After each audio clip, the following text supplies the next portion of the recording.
Odisha citizen forum चिन्मय दास पनाला चिन्मय दास मु president अच्छे Odisha citizen forum आमर दीर्घ 8 वर्ष है आमे प्रति महात्मा गांधी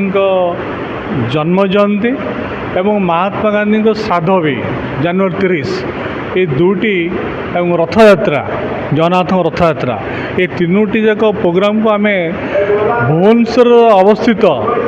प्राय स्कूल पिलामानंकु डाकिकी आमे ये अनुष्ठित प्रोग्राम टी करूँ अवेयरनेस प्रोग्राम पिला माने महात्मा गांधी विषय जानवा दरकार सत्य अहिंसा जो महात्मा गांधी जो देश निदर्शन दे जाइछन्ति जो सैक्रिफाइस भारत वर्ष स्वाधीन करछन्ति तांकोपाई अत्यंत गोटे दिन मन पकड़ा दरकार तेणु से आम विभिन्न स्कूल प्राय आज 22-25 स्कूल पिला आसते DV Chandrashekharpur DV united saint Joseph केवी1 विभिन्न स्कूल पिला आसी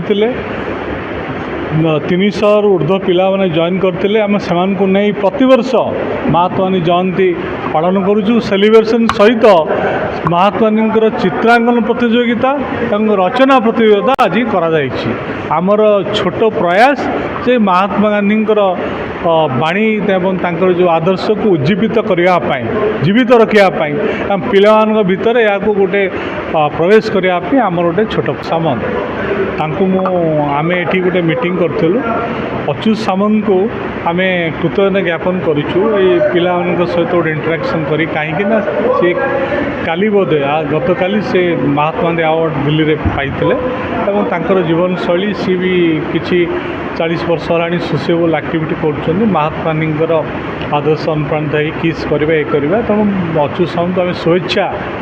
दौचु ये महात्मा गांधी दिवस में आम अच्युत सामंत डॉक्टर अच्युत सामंत बंधु शुभेच्छा गोटे स्कूल टीचर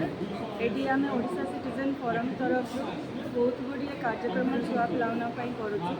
करपरिक आपंकर जीके एसे ड्रॉइंग आपर क्विज बहुत किसी करूँ ता सहित डिबेट भी करूँ तो पिला बहुत गुड़े माने माने प्लाटफर्म मिल जाऊँगी जो से किसी शिखा सहित जानूँ आमर इच्छा पिला माने सबुथ भाग नियंतु आ किसी भल कर आगे बढ़।